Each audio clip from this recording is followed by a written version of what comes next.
Hey there, folks. I'm Mark, in affiliation with Spectrum Pulse, and it's Billboard Breakdown.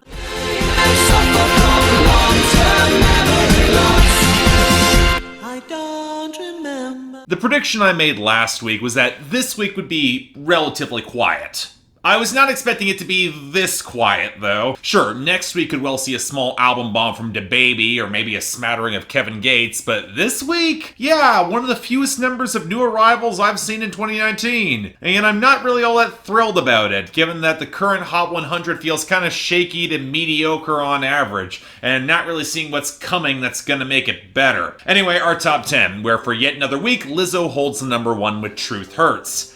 And yet if I'm convinced that its spot might be more precarious than advertised, it is this week, where it lost the top spot in sales and gains on streaming were offset by a very shaky radio run. I'm not saying that Señorita by Shawn Mendes and Camila Cabello did much better at number 2. YouTube can only prop up the streaming numbers for so long as its sales and on-demand numbers start slipping, but in both cases, I don't consider them dominant hits in the same way that others have been. And that's kind of worrisome given that Someone You Love by Louis Capaldi is continuing to climb at number 3 on robust sales and radio. Can we stop that, please? Then there's the rebound for Ransom by Lil Tecca at number 4. Being a streaming monster will do that. And a slight growth for No Guidance by Chris Brown featuring Drake at number 5. Getting its position basically on the strength of streaming and YouTube that will not die, despite the radio clearly getting tired of it. Now, all these elbow-back Panini by Lil Nas X down to number 6, which I'll admit I was a little bit surprised given how robust its streaming and YouTube seems to be, but radio seems to be a little slow to catch on. So while I think it will hold its position a little better, it might be a slower climb. Now all this surrounds Bad Guy by Billie Eilish tumbling down to number 7, which is still pretty consistent in all channels, except the radio where it slipped into outright freefall.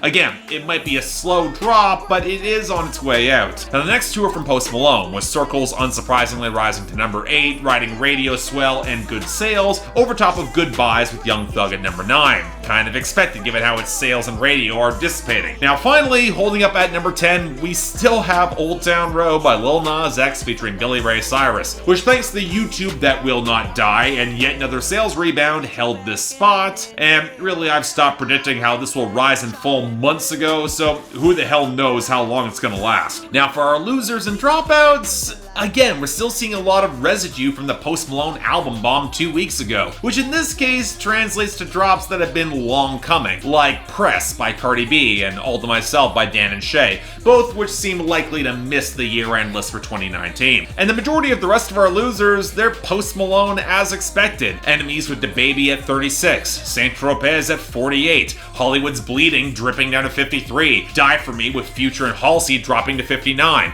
On the Road with Meek Mill and Lil Baby crashing at 63, and 1,000 Bad Times skidding down to 88. And for the rest, well, outside of Queen of Mean by Sarah Jeffrey from the Descendants 3 soundtrack making its long-deserved collapse in 98, the only other serious losers are debuts from last week, with Graveyard by Halsey sliding down to 60, and Don't Call Me Angel by Ariana Grande, Miley Cyrus, and Lana Del Rey falling down to 52. It'll be fascinating to see if that one rebounds though, especially as you'd think a radio push would make waves given the names attached, but we'll have to see. Now, I would say our gains and returning entries are a little more intriguing here, but we're also reaching the dead zone where unless songs make massive gains and fast, they could well miss the year-end list and wind up getting caught up between years. And I'm not just talking about returns like Higher Love by Kygo and the late Whitney Houston back at 92, or The Bones from Maren Morris at 100, so much as gains like, I don't know, like Only Human by the Jonas Brothers at 28. Now with this trajectory, this half-finished thing of a song will probably get to that year-end list,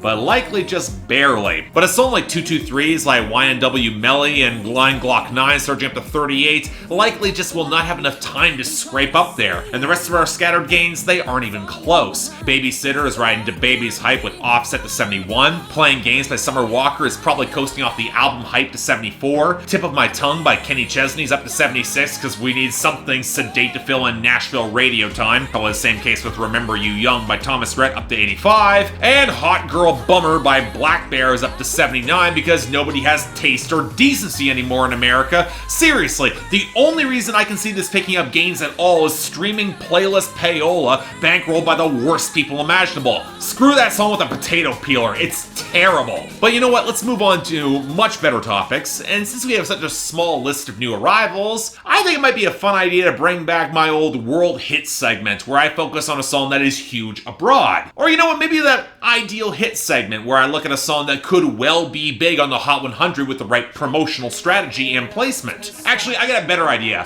Why not find a song that can do both?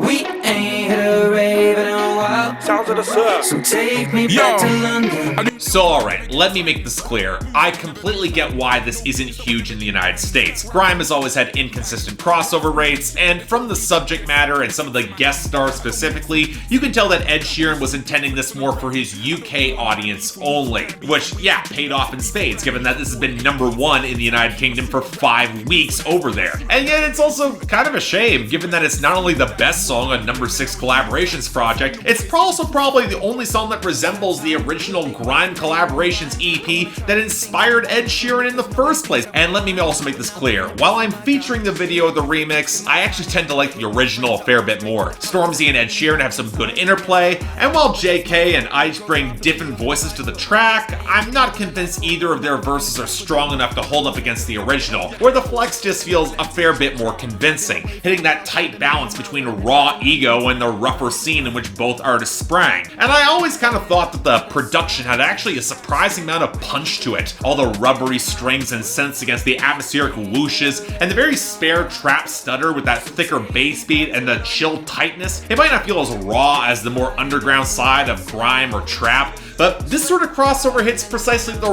right vibe. It works for this sort of crossover lane. So yeah, a song that I've enjoyed consistently ever since the album dropped. Can we make this a hit on this side of the Atlantic, please? But anyway, onto our limited list of new arrivals. Let's get things started with number 96, Loco Contigo by DJ Snake, J Balvin, and Tyga.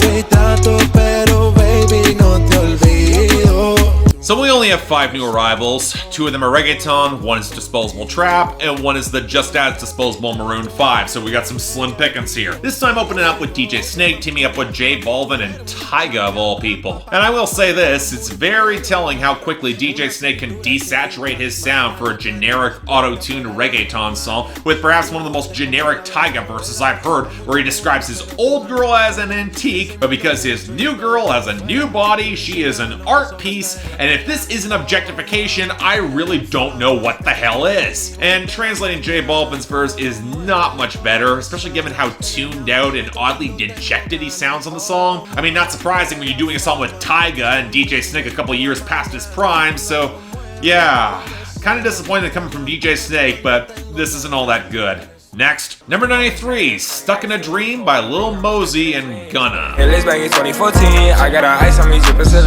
Okay, remind me again, why are we keeping either of these guys around? Neither of them have much in the way of personality or lyrical competence, and without that, even mindless flexing has to get tedious, right? Especially against this muddy guitar loop, the standard trap percussion, and a brand of mumble rap that I thought we left in 2016. And when the song is barely over 2 minutes, I'm stuck gravitating to 2 lines in particular, where Gunna says how he's saucy, no soy, a rather terrible and rather revealing double entendre, and how Lil Mosey says that his crew pulls up to shoot like the Magic, referencing the basketball team that got thoroughly routed in the playoffs in the first round this year by the Toronto Raptors. But, as always, it's more mediocre than outright bad. I'm gonna forget this exists in a day or so. Next, number 86, Adicto by Tainy, Anuel AA, and Ozuna.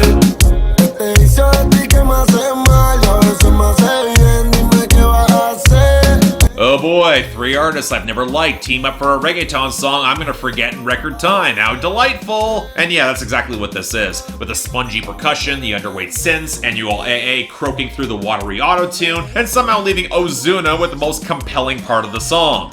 Bad sign. And the content is beyond overplayed, where both men are apparently so lovesick that they want this girl to come back to what kind of sounds like a mildly toxic back and forth relationship, where I'm left thinking that on vocal layering alone, this girl would be better off anywhere else. But like with most reggaeton in this lane, it's not anything close to organic or interesting, and I'm gonna forget this exists. So yeah. Next, number 22, Memories by Maroon 5. Here's to the wish you were here, but you're not, 'cause the drinks bring back all the memories. Okay, I know it might be a low barrier to expect that Maroon 5 would make an interesting pop song in 2019. Right now, I'm stunned that it debuted as high as it did. You would think that the mainstream public would have used the Super Bowl performance as a springboard to dump this band for good. But you know, I had some hope. It could work. And that hope was promptly squandered when you hear Adam Levine sing with the mushy conviction of wet cardboard against the faint guitar and keyboards in a very desaturated mix. Again, I grew up in the 2000s. I remember when Maroon 5 used to be interesting, or at the very least provocative or obnoxious. But instead we got an utterly tepid song that's too flat and generic to conjure any sense of genuine regret that this girl is not here. And it feels painfully basic in any sort of lyrical framing or writing to boot. Now what threw me off guard is that apparently this was co-written by John Bellion, and I can kind of hear it in the vocal cadence that Adam Levine is using, but it absolutely sounds like a rejected demo that John Bellion would never cut himself. In other words, the lead-off single for a Maroon 5 album. I can't even get angry at this given how flat and forgettable it is. So yeah, let's move on. And finally, number 17, Intro by DaBaby. It's legit, they going crazy when they play it, head bobbing and shit. And I'm just someone fucked up thinking about my father and shit. So look, from everything I've heard about that new DaBaby album that we're probably gonna get something of an album bomb on the next Hot 100 next week, even as I'm not all that interested in it, and given that Intro has been widely praised as the best song here, I was curious how I was gonna tackle it. And you know, maybe I was expecting something a little more bombastic to set the tone, especially given DaBaby's personality, but him taking a slightly more somber approach to this intro off the sparse vocal sample and clicking trap beat as he refocuses on some losses in his family, particularly that of his father who passed away around the exact same time his album went to #1 on iTunes, that's different. And if there's a song that captures the jarring emotional whiplash that comes to trying to parse all these emotions on the fly, DaBaby actually kind of nails it, especially as none of this was built for him to flex so much as he was just trying to help his family. So to open up his album with more of an aspirational focus that's a little more introspective, even if I'm not entirely crazy about how he tries to cram so many syllables into the end of his bars, it is a change of pace, but one that he actually has the range to land pretty effectively. I like the sound for him. Now I do feel the second verse is a little underdeveloped as well, and I'm not quite convinced the singing clicks on the hook, but at the end of the day, this is a good song. So yeah, I'll take it. And yeah, a pretty short week, thank God. And the best and worst, they actually fell out pretty quickly, with Intro by DaBaby handily taking that spot with the best. Now the worst, see, most of these are just goddamn tedious. But if I gotta go with the biggest disappointment to me right now, that's Loco Contigo from DJ Snake, J Balvin, and Tyga. No way this should be as undercooked and weirdly boring as leering as it is. It's just lazy in a way that I will not excuse. Anyway, next week I expect things to pick up a little bit more. We'll have to see. But until then, I'm Mark. You're watching Billboard Breakdown, affiliated with Spectrum Pulse. And I'll